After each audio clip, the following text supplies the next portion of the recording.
Welcome back to the Deep Dive. Good to be here. Today we are doing something a little different. Usually we take a source, we extract the key insights, and we help you become a little bit smarter at dinner parties. Right. But today we are handing you a tactical weapon. If you have been walking around with this gnawing sense that the world has gone slightly mad, that logic has just been suspended in your workplace or your university, and that you are somehow viewed as the enemy just for existing as a man, you are going to want to listen to every single second of this. Yeah, it is rare we get a source text that strips away the varnish, quite like this one. It's aggressive, it's unapologetic, and honestly, it connects dots that most sociological texts are absolutely terrified to even look at. Exactly. It's not just a critique. No, it's a battle plan. But before we open fire on this topic, I have a very specific job for you listening. Right now, pause for 1 second and hit that like and subscribe button. Seriously, do it now. Yeah, the algorithms are not fond of this kind of content. They actually hate it. And we need your signal to keep this channel alive. Engagement is really the only way to break through the noise of the censorship regime we're dealing with. 100%. Now, housekeeping done. The source material for today's deep dive is the book Anti-Western Cult of Women by Conrad Riker. And let's be clear up front, Riker isn't here to make friends. Definitely not. He calls this book a manual for reclaiming dignity in a civilization that he argues has essentially declared war on masculinity. And look, if what we discussed today resonates with you, and if you're paying attention to the cultural zeitgeist at all, I suspect it might, you need to get the full arsenal. Yeah. Go to Amazon Kindle or Google Playbooks immediately and buy the ebook. What we are doing here today is just the reconnaissance, but the book itself is the ammunition. Right. You need the actual text. Now, I also need to make a really important disclaimer before we dive into the weeds here. Oh, absolutely. For you listening, this deep dive covers some highly politically charged content. It touches on intense left-wing and right-wing cultural frameworks. And we are not taking sides here. Not at all. We are not endorsing the viewpoints of the author or any of the ideologies mentioned. We are simply imparting the ideas contained in the original source material. We're just the messengers, breaking down what Riker actually wrote. Just analyzing the architecture of the argument. Exactly. So, let's set the stage. Riker starts by addressing that feeling I mentioned in the opener, that disorienting sense of displacement. Yeah, the feeling of walking into institutions that used to stand for logic. Right. Universities, HR departments, the courts, they used to be about merit and justice, but now it feels like you've stepped into a machine that was specifically designed to crush you. And Riker argues that this is not some random cultural drift. It's not just times changing. Right. He describes it as a highly targeted dismantling of Western civilization by what he calls a feminist Marxist alliance. He's saying the very brick and mortar of our society is being repurposed to just grind the masculine spirit into dust. It's a heavy accusation. He literally calls it a siege. A silent war. Yeah. And to understand this siege, our mission today is to unpack the core concept of the book first, which is gynocentrism. Now, we hear this term thrown around sometimes, but Riker gives it a really specific definition. What does he actually mean by it in the text? This is really the core diagnosis of the whole book. Riker argues that Western civilization was historically built on an achievement-based hierarchy. Okay, so merit. Exactly. You build the bridge stays up, you get the credit, it's about physics, objective reality, competence. Gynocentrism flips this into what he calls an oppression-based hierarchy. Meaning what, exactly, for the average guy? Meaning that your value isn't determined by what you build or what you solve anymore. It's determined by your identity and your level of claimed victimhood. Wow. Yeah, Riker points out that society has elevated female emotional safety to be the supreme good. Truth is no longer the highest virtue. Validating feelings is. So if a fact hurts a feeling, the fact has to be discarded immediately. That is wild. But he doesn't just leave it as this, philosophical complaint. He actually brings a lot of data. He calls it the silent war. Let's look at the numbers he provides, because they are pretty stark. They are grim. He starts with the family courts, which is where he says most men first encounter the sharp end of this spear. Fathers lose custody in approximately 80% of cases. 80%. Yeah. And Riker argues that is not a statistical margin of error. That is a systemic preference. It's built right into the code of the legal system. And the consequences of that displacement are fatal, according to the book. Right. He cites the suicide rates. Men are killing themselves at nearly 4 times the rate of women. But the part that really highlights the actual structure of this system, the mechanics of it, is the wealth transfer. The welfare state argument. Yes.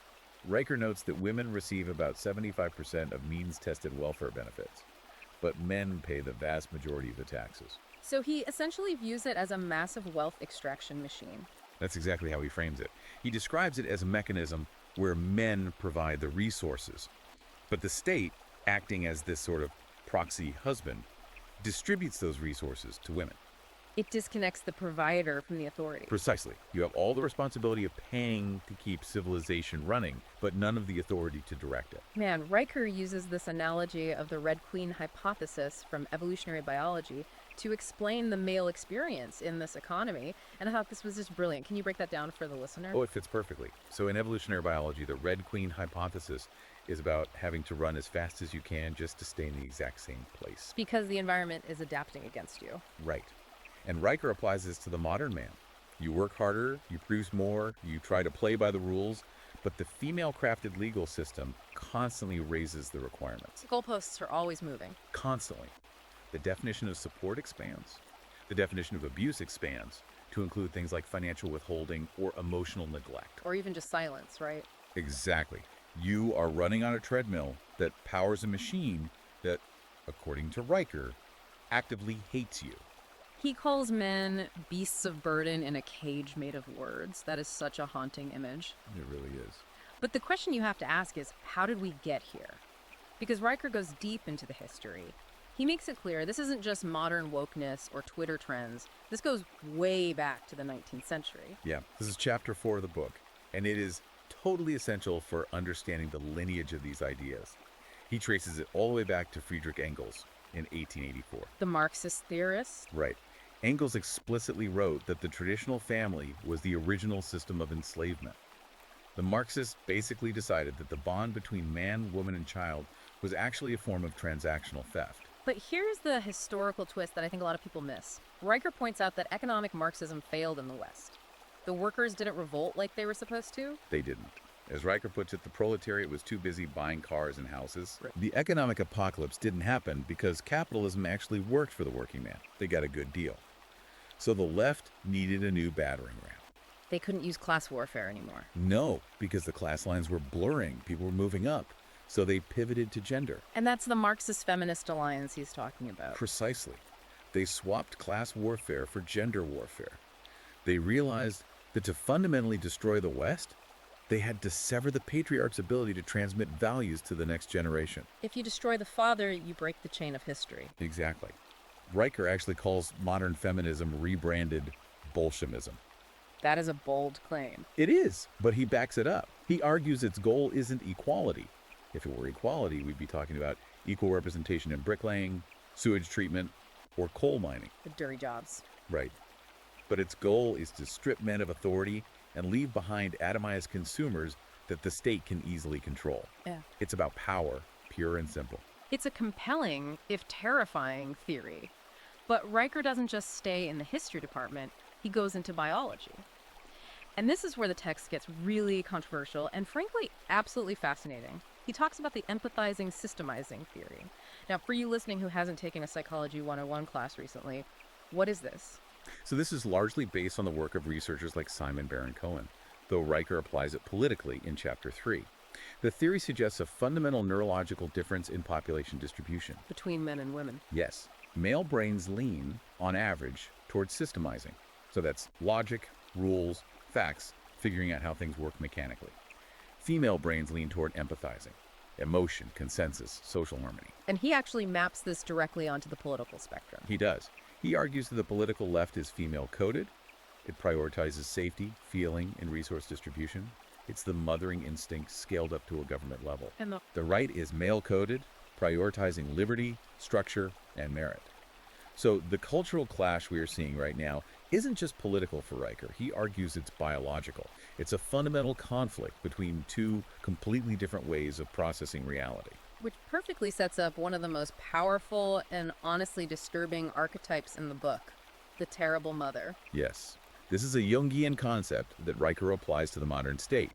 In Jungian psychology, you have the Blessed Mother who raises her children to be independent, to leave the nest and face the dangers of the world. Right, to grow up. But the terrible mother devours her children. She wants eternal dependency. She creates what he calls a kingdom of infants. Yes, Riker argues the modern welfare state is the terrible mother.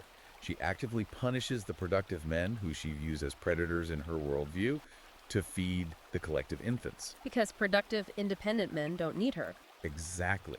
She creates a population that is terrified of the real world and just perpetually clinging to her skirts. It completely replaces the father principle, which is law, order, and judgment, with the mother principle of undifferentiated nurturing. And Riker says you see the propaganda for this everywhere, specifically in the media. He has a whole section called Manufacturing Mussenry. Oh, the commercials. This part is so validating to read. Riker cites a study analyzing television commercials from 2000 to 2020.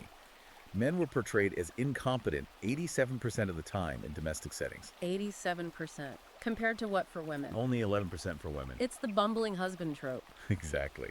The guy who can't even figure out how to operate a dishwasher, and he has to be saved by his eye-rolling, all-knowing wife. Riker argues this is a literal psyop. It's designed to constantly condition men to accept a lower social status. And then you have what he calls Amazonian revisionism in Hollywood. Right, like the movies The Woman King or Wonder Woman. Rewriting history to center women as the ultimate warriors and the leaders, completely ignoring historical reality. Riker calls it a fantasy of a return to the womb, right?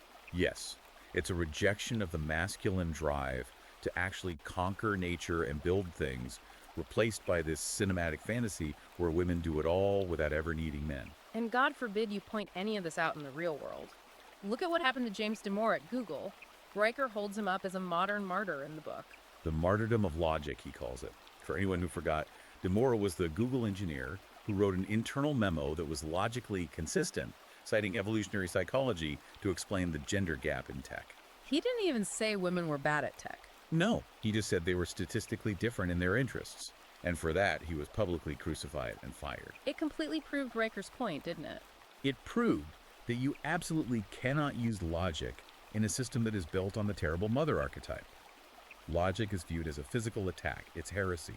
You are bringing facts to a feelings fight, and the system will destroy you for it. It's a female inquisition, and the legal system is the ultimate enforcer of it. We touched on custody earlier, but Riker talks about no-fault divorce as the ultimate trap. Yeah, he describes it as a system that financially incentivizes the breaking of a contract. Think about it.